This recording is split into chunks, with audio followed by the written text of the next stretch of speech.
So you created this workshop here for CG Circuit, and Right. so I kind of want to kind of explore that a little bit so that people know what to expect. People that might be interested know what to expect, and maybe make a better educated decision about Sure. Yeah. attending it or not. So could you give us like a kind of a rundown of and the outline? What you're going to cover in week 1, week 2, etc. In this workshop, it's kind of like a nine-week workshop. It's really an 8-week workshop with the kind of a week 0 as a prerequisite. And in week 0, what I want to do is kind of before we even start the course, giving the students or the participant an opportunity to kind of learn how to look at faces. What I was talking about before, which I feel is like very, very important. So we're going to analyze some faces together, kind of just from Google image search reference and stuff like that, and just pulling it into Photoshop. And I'm going to point out some things that I see when I look at faces now with that experience that I have, and kind of like showing people what to look for in faces really, and how to pay attention. And also, we're going to talk a little bit about topology as well, and as I was saying, what I feel is important when you're modeling a face, especially in your own work, when you have influence over this field. When you're working with in a company, then usually kind of it's coming from modeling, so you can maybe talk to the modelers and say what you feel might be right, but they have their own workflow and they have their own supervisors and everything, so you might not be able to influence it. But in your personal work, you certainly can. You have all the you can do whatever you want, right? So I'm going to talk a little bit about face topology as well, and then we're going to talk about once we start rigging the face in week 1, we're going to start kind of simple with a base structure of the face, like just kind of some joints for the jaw, and then building up on that. We're going to first start working on the eyes, on eye rig, and showing a couple of things there, rigging the ears, kind of the external parts. And then I always like to kind of break it down into different areas of the face. So there will be 1 week where we will talk about the eyelids, and then we will be talking about the mouth area. I feel that the upper part of the face is always more important in terms of emotions. That's where most of the emotion is coming from. So that's why usually in my rigging process, also at work and at DreamWorks, I always start kind of with the upper part of the face, the eyebrows, then the eyelids, then the mouth, kind of like the big areas, and then the nose and the cheeks, kind of more as like kind of secondary parts that are moving around. And then we're going to talk a little bit about squash and stretch and tongue rigging, things like that, and then tweakers and the lip seal, which I consider extra controls. Controls that are not really needed, but they kind of plus the character a little bit, or can plus the character. And then last but not least, we're going to talk about kind of these, how animators can interact with the face with these, curveless controls that I was talking about before, kind of demoing a little bit. That's cool. It's really nice when you break things down like that in main areas, so that you can students can focus on that specific thing. Because I found that a lot of times students want to do or people, not students, I don't want to generalize it, but some people like to do everything at once, jumping from one thing to another. But I really think it's important to keep it organized and keep your focus on one specific area, so that you can really dedicate your brain power to that one thing. I was going to say, when you just mentioned that people that are kind of like focusing on everything at the same time or switching around, I feel they're probably having a harder time to focus on one thing, and it just becomes this kind of like blurry thing between everything is kind of so. But when you're able to really focus on one thing at a time, I feel you can really put all your energy into this area and make it look really good and behave in a nice way. Yeah, and I was going to ask this question towards the end, but since we're on the subject, I'm going to ask it to you now. So for people that want to put together a demo reel, right, or a rigging demo reel, would you recommend for them to maybe have one piece in their demo reel that is great, but maybe just a section of the body, or Definitely. have multiple rigs that are not necessarily so, but not as good? No, I mean, you should definitely put only your best work in demo reel. Never put something on a demo reel that you personally feel like, oh, that's okay, but I'll just put it on there to have like a longer demo reel. Never, ever do that. Okay. Rather show 10-second demo reel, which is amazing and will blow everybody away, where you're super proud of. than showing 2 or 3 or 4 or 5 minutes or six. I've seen people put together 6 minute demo reels, which I know that nobody is going to watch. I would not watch a 6 minute demo reel because I don't have the time to watch like a lot of 6 minute demo reels, you know. Yes. And it's probably very unlikely that all these 6 minutes are going to be amazing. So I always recommend students or otherwise, I always recommend keep it short, put your best work in the beginning. That's what people will watch for sure. And then maybe have something really, really mind-blowing at the end after like a minute and a half or so, and then just stop there, you know. So that would be my recommendation for demo reels. That's great. So yeah, going back to the workshop, sorry, I diverged a little bit. Sure. But who do you think this workshop is for? Like what people, I think it's probably for really anyone that is interested in kind of face rigging in particular, but also anybody who is interested in kind of upping their rigging skills, right? And as I was talking about before, I feel there's always an advantage of like learning from different people and like different people's like seeing, I guess, watching different people work, like what their workflow is. You can always benefit from, you know, you will always find something that you did not know. I guarantee it. Even if you've done rigging for like 20 years or 30 years, watching somebody just this little thing where you're like, hey, I never thought about this. You know, this is brilliant. You know, working like this, it never occurred to me just because I was so focused on the way how I'm doing things, whether it be weight painting or, you know, a certain workflow tip or trick. So just for that purpose, I think, you know, even if I'm watching, I'm very curious of learning new things, right? So even if I'm seeing somebody else work, I'm picking up new things all the time. And I've been rigging for a while now. So this workshop is really intended for, I guess, people that have never done a face, kind of entry level, but even people that have done a lot of faces already. So it's meant for a really wide spectrum of people and skill sets. And we kind of answered this question already, but what do you think are the main benefits of taking the workshop? I think you will probably learn something depending on your skill set that you already have. You might know some of the things already. Like if you've done a lot of face rigging before, you might have seen, yeah, okay, I've seen this workflow before, you know, with the joints for the eyelids, but then you might have never used the eyelid pushing or something like that, right? But even if, you know a lot of those things already, as I said, it's probably going to be the little things that you pick up here and there where you can kind of like become better and a better artist. I see.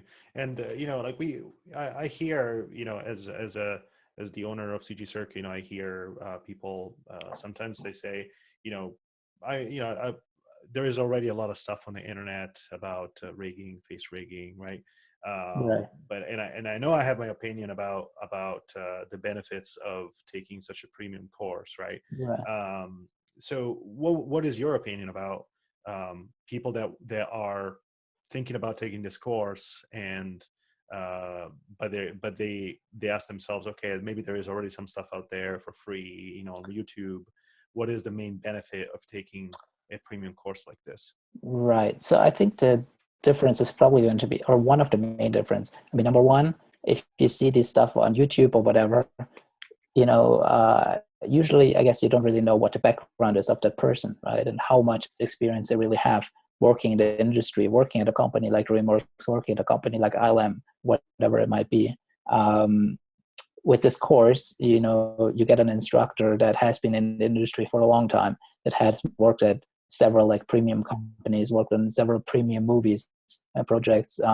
So you get kind of access to that experience at the same time that you're learning that workshop or learning the workshop material.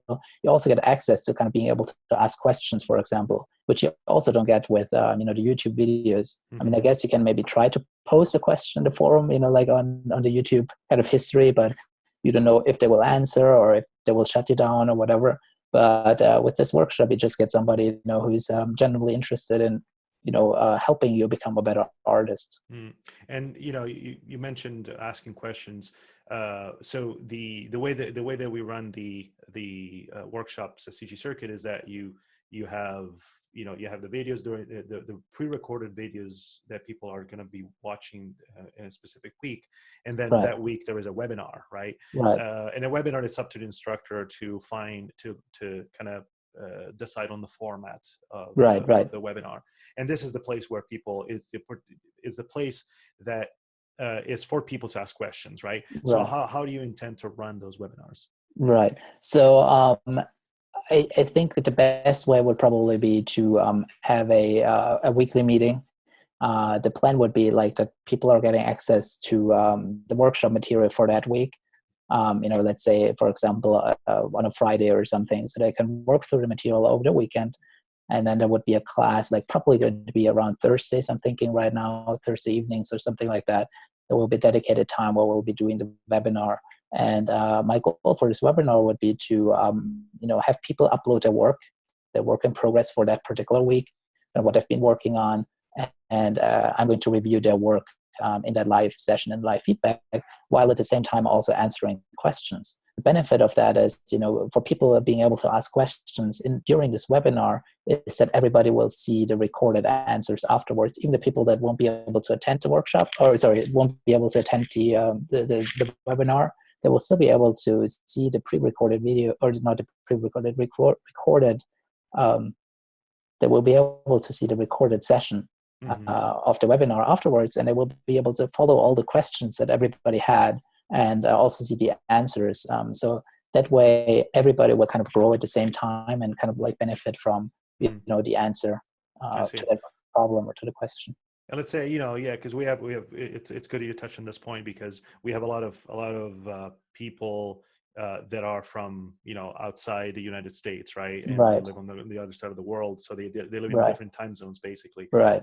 Would you collect questions from them before the webinar so that you can answer them during the webinar? Absolutely, yeah. In addition to the webinar, you will always be able, or at least during the course of the run of the workshop, we'll always be able to ask questions via email, or also in the forums, I guess, on CG Circuit. So totally, yeah, absolutely. I mean, if you cannot attend the webinar for that week, or maybe even no webinars at all because it might be in the middle of the night for you, or you have to work or whatever it might be, then you will certainly still be able to ask questions via email or via the webinar, and I'll do my best to answer them.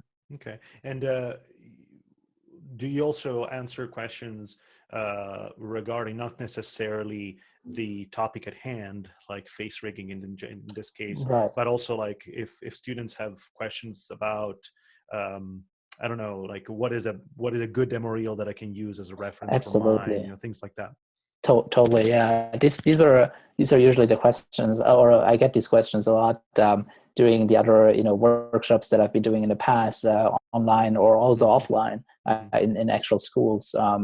I've been getting these questions a lot, and I'll be answering all the questions that you might have related to rigging or the industry, or like anyways, to the best of my knowledge. I mean, if you're going to ask me a question about texturing, I probably won't be the best person to answer that, but I'll do my best to answer the questions that are rigging related or to the industry or where I know the answer to. Got it. And usually, what kind of questions do students usually ask you during these sessions? It depends a little bit. I mean, sometimes students, they are just kind of a little bit shy maybe, or they don't really want to kind of be in the focus and ask questions because they might feel it's a stupid question or something like that. I personally don't think that there is such a thing as a stupid question. I ask a lot of questions all the time because I'm curious and I want to find out more. So I think it's a very good way of learning, like kind of just asking people that have more experience or that know something, asking them, hey, how would you do this? Or, hey, I have a problem with this and that. Can you help me out? And so I feel it's important to ask questions to learn and progress. But yeah.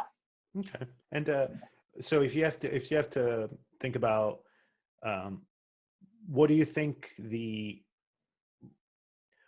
like what kind of question do you think or / hope that students ask you during these webinars? What are the those type of questions that are very beneficial to them? It's probably if they don't understand something. I hope that I'll get questions then. If something is not clear the way maybe I explained it in the videos or something like that, or they're getting stuck, and they're like, I did not understand that. So I have no problem, trying to explain it in a different way in the webinar, during the webinar, because it's totally possible, right? I mean, I've done this rigging a lot of times, so for me, it all makes sense. But if it makes sense for another person, I hope it does. I hope I explained everything in a way that is clear and makes sense. But if not, then these are probably the questions that I hope to get. That people are not just shy and saying, "Oh, I don't understand this. I just give up." That's the worst part that you can do. I think, just kind of keep going and like ask questions. Can you explain this again? Or this didn't make sense to me? Or maybe also questions kind of following up from there, like questions where you like hypothetical questions. For example, could you possibly also do this and that? Or would it be possible to do it in a different way? Those are also questions I feel that can lead to very interesting discussions. Yeah, because also would benefit also everybody else listening in into the exactly. Yeah. I can see that. Cool. So the last question that I'm going to ask you is a question that it's a funny question, right? And it's Okay. I always ask this question to everybody I interview. Batman and Superman, if they fight, who would win? But don't think about the movie Batman versus Superman. I haven't seen the movie, so okay, good. So in your opinion, like if they existed, who would win? Who would win? Well, I would have to go with Superman, just because him being an alien and everything, having this like special abilities and power, and laser vision and all these things, right? I'm pretty certain he would win over Batman being a mere mortal person, even with his fancy gadgets and everything. Yes, there's going to be a lot of people fighting you on this. We'll see what people say. All right, waiting for it. All right, thank you so much, Nico, for spending time with us. Sure, it's been an honor, and good luck with your workshop. My pleasure. Thank you so much, Carlo. Of course. Okay. All right. Bye-bye. Bye-bye.